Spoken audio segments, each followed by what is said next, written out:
Vibrant music teaching. Proven and practical Tips, strategies, and ideas for music teachers. This is the Vibrant Music Teaching Podcast. I'm Nicola Canton, and today we're talking about adapting piano teaching games to suit your students. You can find the article that goes along with this episode at vibrantmusicteaching.com/169, or if you're not a member, colourfulkeys.ie/169.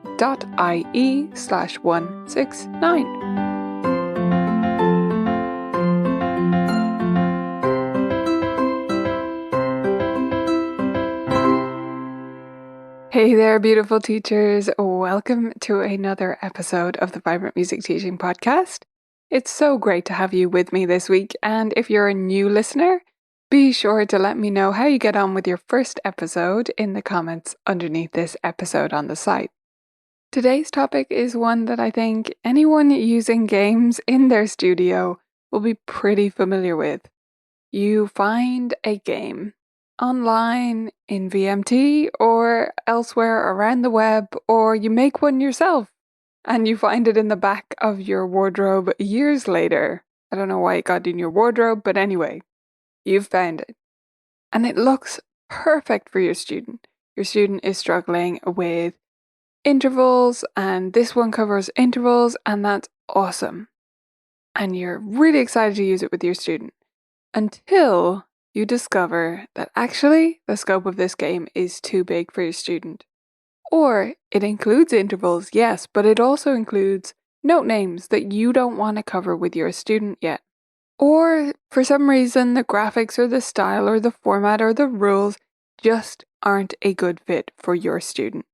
So in this episode, we're going to go through lots and lots of different ways that you can adapt games to make them work for your student. Inside Vibrant Music Teaching, we have almost the perfect game for almost every single scenario, but there are always going to be occasions when it goes outside the norm, or you just have a very specific idea in mind for your student, or you need to get multiple students together, or as we'll go through later, you and the student are playing together and you need to make it work when you're not the same level, clearly. Or a sibling is playing with them and they're not the same level. So we're going to go through lots of different ideas today so that you can make games easier or harder, and other adaptations that you can do to make games suit your student. We're going to start by making things easier. What can we do if a game we want to use with our student is just too hard? One way to get around this is to just not use every card in the game. That's right, these are going to be simple ideas. So you just go through the card deck before you start the game and pick out the ones you want to include and don't include the others. For example, if it's a game with note names and you only want to include the spaces because that's what your student is working on or struggling with, or you only want to include landmark notes, or it already is only landmark notes but you don't use the bottom and top line landmark notes. You use the spaces at those points, so you don't want to confuse your student with those. Right? Now, I'm not saying that we always need to do this. In a lot of cases, it's fine for a student to meet a concept that they haven't otherwise met through a game. And we don't need to linger on it. We don't need to insist that they understand it right there. We just introduce it, explain that we don't expect them to know it already. Here's what it is. Let's move on. So often I hear teachers fretting because their student hasn't met absolutely every concept in a game, even when the student doesn't need that concept to be successful in the game.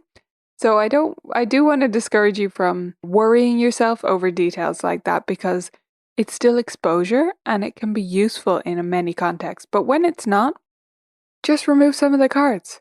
It's totally fine to do. And yes, it may mean that you need to flip over the cards, shuffle them and flip them back over more times during gameplay. But so what? No problem. Your student can show off their shuffling skills if they have them. Another option is to mix two games together. So you can use the cards or some of the cards from one game and combine them with the cards from another game, or use them instead of them. This won't always work one-to-one, and there's a reason the cards are designed the way they are with one game versus another. So you need to understand the game rules. Don't just do this on a whim in the middle of a lesson, because you won't realize what the pitfalls are, right? You won't realize the gameplay, or maybe there'll be a fun card included in the original deck that makes them go back a few spaces, and without that, the game's just not fun. So you do need to check through and see whether it's going to work on a one-to-one basis, or whether you need to swap some special cards in or out, or change the rules a bit. Now, if you're comfortable doing that on the fly, I think that's okay. However, you might end up wasting some lesson time, so I would advise to do this in your lesson planning time. The next option is to encourage some cheating. No, of course, I don't mean real cheating. I barely believe in real cheating. I'm talking about using what we call cheat sheets or answer sheets. So for many students, they might not know every concept in a game, and this could be a great way for them to meet it for the first time, or to actually embed that knowledge for the first time. So if you take out a cheat sheet, your student can review it before the game starts and try and remember those for the rest of the game. So they're starting to push the terms from their short-term memory into their long-term memory. Yes, those things won't stick fully and immediately because they just read them and then did them, right? It's kind of like cramming for a test. But if they do that a few times, they will start to stick, and especially if those are reinforced in different ways as well. You can also use a cheat sheet though and just have it there during the game and let your student use it. This is like an open book test, and it is perfectly valid as a method of working on a concept. I like to often put the cheat sheet just off to the side. There's no punishment for looking at it, and there's no case of me dissuading them from looking at it, but I don't put it in front of them so that if they do already know the answer, they're not going to look at it just as a reflex, even though they do know that particular answer, but it is fully available to them and they can just turn around and look at it. Our cheat sheets that we use inside Vibrant Music Teaching are used across multiple games to make it easy for you to just slot them into whatever game you're doing. So if a cheat sheet is relevant and going to work for the game, it will be linked underneath the game for members that are listening. It'll be linked underneath the game. It says download the cheat sheet, and it will either give you the beginner cheat sheet or the early intermediate one or whatever's relevant for that game. And that will have other answers on it as well, but that's totally fine. And you can use it then in multiple games, multiple scenarios. It also provides a great simple checklist or simple reference point for parents who are working with kids at home, whether they're playing games or doing something else. If the parent has that cheat sheet on hand, if they're not musical, if they're not aware of a lot of our music theory rules, they can use that to look up and help their kiddo when they get stuck on note values or landmark notes or whatever in their theory homework or in their pieces. Another option to make games easier is to simply repeat them more times. Too often, I think us teachers maybe get excited about the newest, shiniest games, and while I think that's great, and there's a reason why I add 5 new games to the Vibrant Music Teaching Library every month, I know novelty is important for us and our students, and we also want to cover lots of different concepts in different ways as well, but there's no harm in repeating. Students are not unimpressed by the same game again. They still think it's fun. They love to repeat it. It's great. As long as you don't repeat the same game at every lesson all year. If you're doing the same game for, say, 3 weeks in a row, very few students are going to be annoyed by that. They're going to love it. And so you can do a game that's a little bit more challenging, not a huge challenge, but a little bit of a challenge, and just do it at several lessons in a row, and your student will get more confident each time. So there's 4 ideas for making things easier. What about if you need to make it harder? What about if it's too easy? If you need to challenge your student a little bit more, here are 4 great ideas for that. Number 1 is to add a timer. Speed is of the essence. And for some students this will stress them out, but most will find it a fun, competitive element to add, and it'll really drive their adrenaline and make it even more fun. And it's also really useful because when we're reading music or working on many musical concepts, if we're going to actually use them in our playing, we need to do so very quickly. Say we're reading a piece, well, we need to be able to identify intervals like that, just snap instant recognition or note names or anything really that comes up. The faster we can do it, really the better.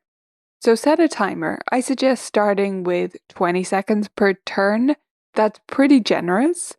And then you can reduce it or increase it from there. But 20 seconds is a good starting point, which feels pretty tight, but not too tight for most games. Now, it totally depends on the game, so if it's something they do need to puzzle on for a minute, that's fine.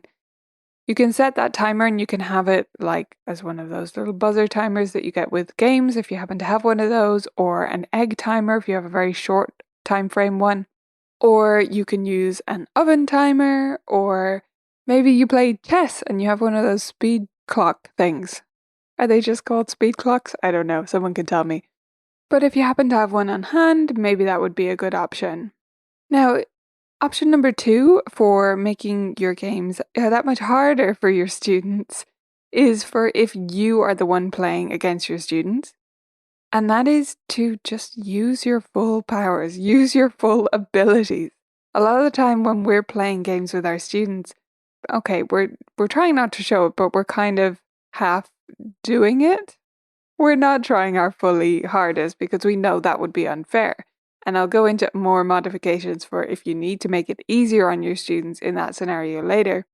But if you have been doing it where you're basically letting them win or trying to sway the odds in their favor, take it away.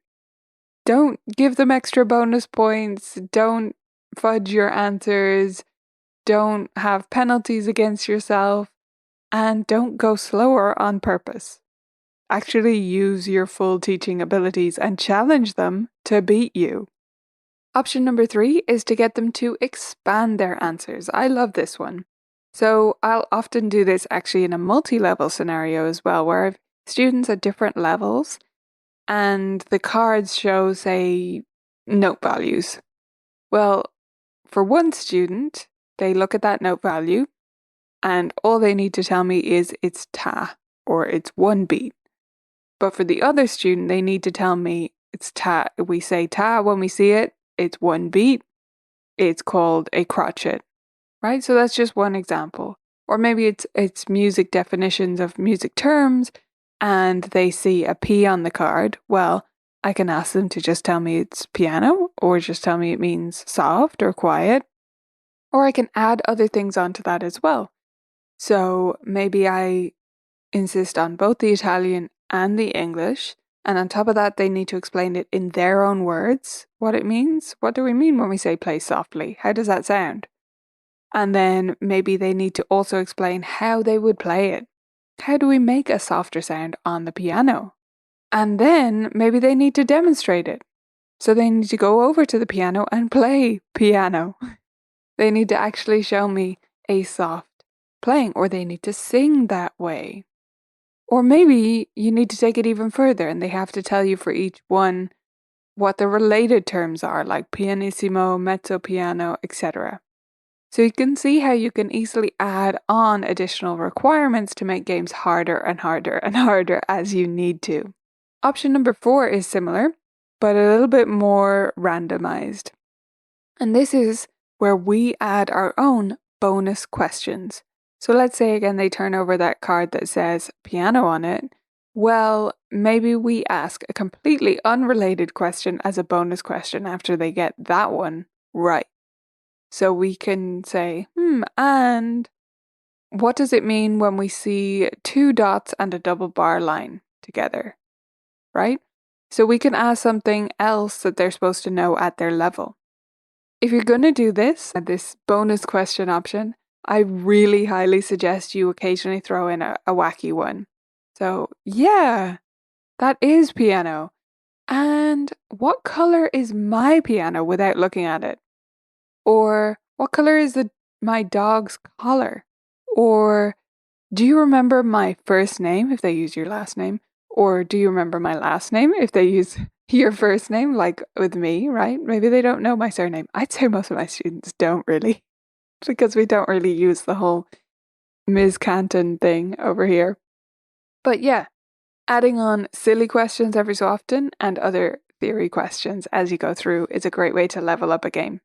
Now let's talk about a different kind of adaptation. Let's say your student needs to move more.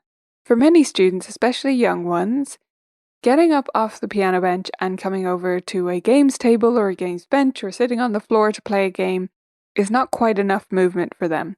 Now, it does provide a change in environment, and especially if they're sitting on the floor, which I really like as an option because it means they can lie on their belly sometimes. I don't really stop them. If they happen to be wiggly, I don't mind if they keep changing seating positions and sitting sort of untidily. Like, that's not the point, right? They're not sitting at the piano right now. I don't need them to have amazing posture. I want them to get those wiggles out. However, for many, that is not enough. So you can definitely add extra movement into your games, and I'll give you 3 great options for that. My favorite one is coming last. Here's the first one though. The first one is to act it out. So whatever the thing is in the game, you can choose an action that they need to do along with giving the answer or moving to the correct spot or whatever they're doing in the game. So for example, if the answer is an interval of a fifth, maybe they have to do a star jump. And then for an interval of a fourth, I don't know, maybe they need to jump straight up in the air with their hands in the air. So it's more like there are 4. You can make these things up on the spot, and you can even take student suggestions if you aren't feeling inspired that day. Or if you have something that more directly relates to movement in the way it's described, like high notes and low notes, you can have them stretch up and crouch down to represent those. So there's lots of different ways that they can act it out. Another option, option 2 for movement, is to use some kind of props. Balls and rhythm instruments and other things like that are great for this. So again, I would suggest an action to go with specific things. Let's say you're practicing time signatures. Well, then maybe they need to bounce a ball twice for duple meter and 3 times for triple meter. Or maybe they're working on rhythm and you can get them to tap out that rhythm on a drum or with any rhythm instrument. And if you're going to do this, I suggest putting it off to the side so they have to stand up or walk over to it in order to play it. It's not just sitting beside them, so you aren't getting that bigger sense of movement. Or maybe you're going over dynamics and you can get them to shake a maraca really vigorously for forte and gently for piano. Could even get them to do a diminuendo, crescendo. Those are great to practice with a maraca. So there are always ways you can bring these things to life with a physical object or a prop, and it makes the whole thing much more interactive and sticky in terms of the learning for your student. Okay, my third option is one of my favorite things in this whole post because it is so simple that teachers laugh at it, but it works. Sometimes teachers kind of snort in my face in derision as I make this suggestion, and then they try it and they're like, oh wow, that works. That happened actually with a teacher who works at Colourful Keys. Like, he's up for trying anything, he's a good sport. And I said this idea to him at one of our training sessions and he said, all right. Like, he didn't really react to it, but he wrote it down in his notes, tried it next week, comes back and says, oh my gosh, that was the bomb. That was exactly the right fit. So here's what it is. You just put one part of the game on one side of the room and the other part of the game on the other side of the room. So the game board is over on the floor in one corner and the game cards are in the other corner. Yes, it sounds silly, but they need to race as fast as they can to go get the next card and then race back to you, tell you the answer, and then move their item on the board. Or say you're playing something that's not game cards and things like that. Let's say you're working on rhythm and you've got these rhythm cards, like rhythm vocab cards, for example, and they need to identify which one it is you're clapping or playing. Well, put them in different corners. Have them race to the particular one that you're clapping or playing. Anything can be put in different corners. Once you realize this trick and start to use it, honestly, it will make the world of difference for your weekly students, and you can do it every few minutes you can play a quick game, a quick round of a game like this, and get a lot of those wiggles worked out.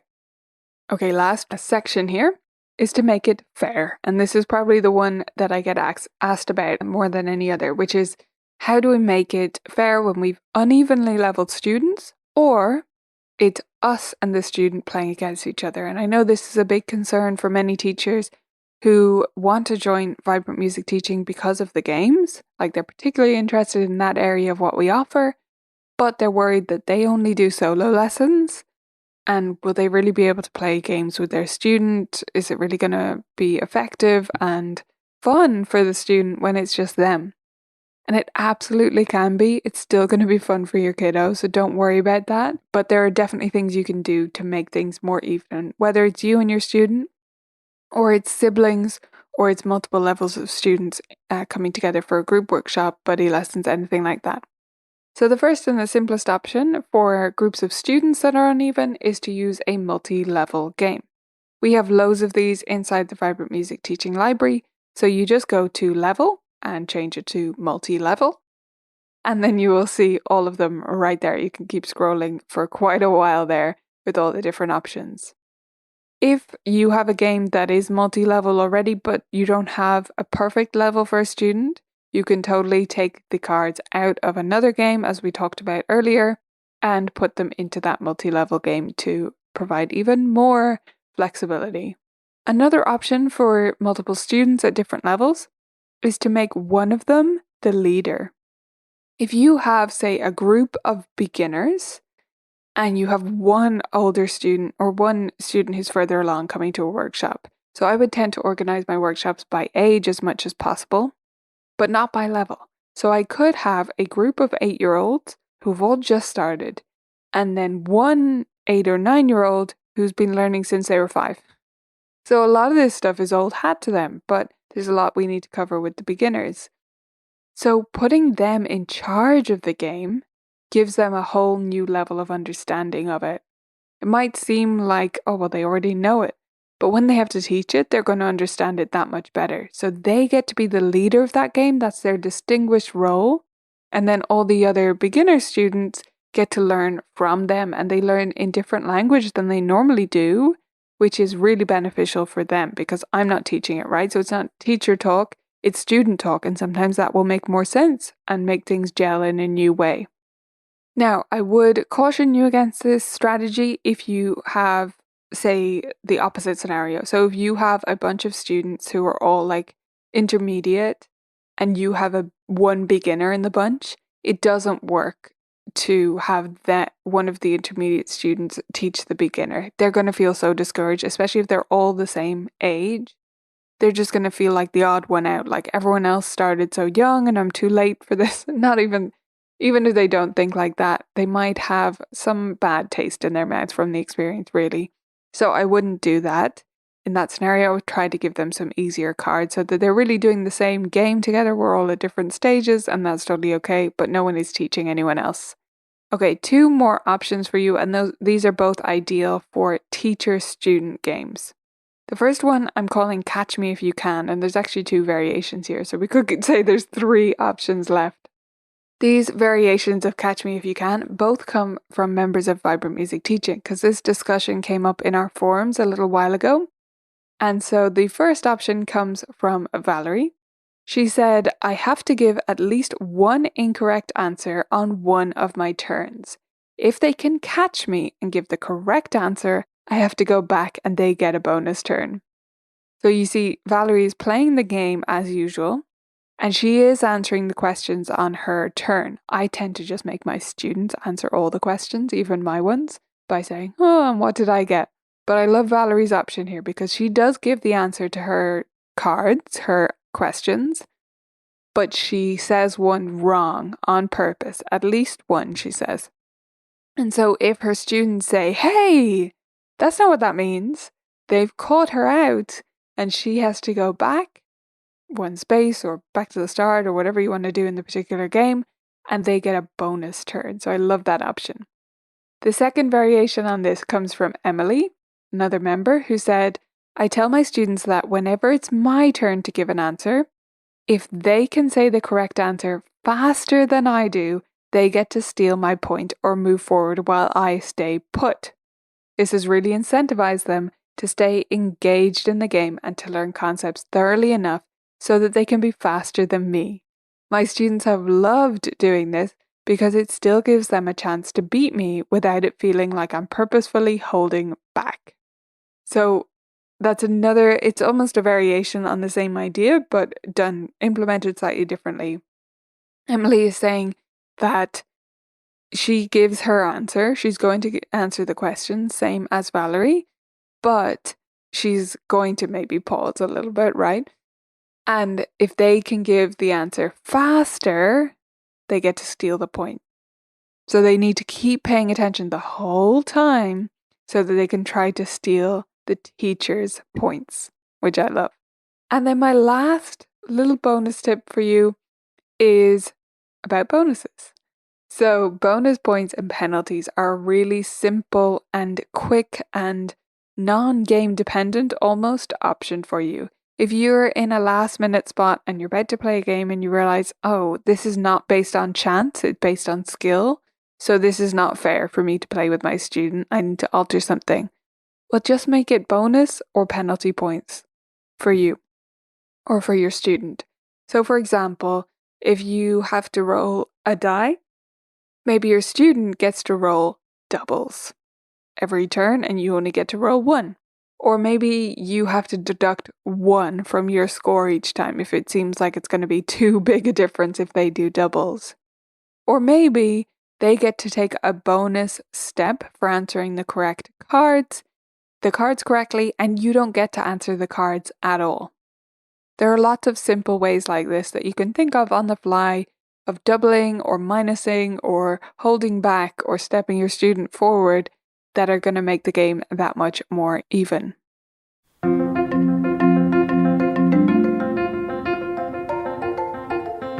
Your one thing of the week this week is to pick out one of those 15 ideas. Yes, 15 different ideas. You get to pick one. Pick whichever one sounds the simplest and the easiest and the most useful to you in your studio, and don't overthink this, okay? Just pick whichever one immediately grabbed you and you said, yeah, that sounds like a great idea, or that would solve a particular problem I have, and use it this week in your studio. Right away, use it with at least one student, and then let us know how you get on with it. We would love to hear your thoughts. In the show notes for this episode, it's at vibrantmusicteaching.com/169 or colourfulkeys.ie/169, or you can find me on Facebook and let me know there in the Vibrant Music Studio Teachers group, or on Instagram at colourfulkeys. I'll see you there.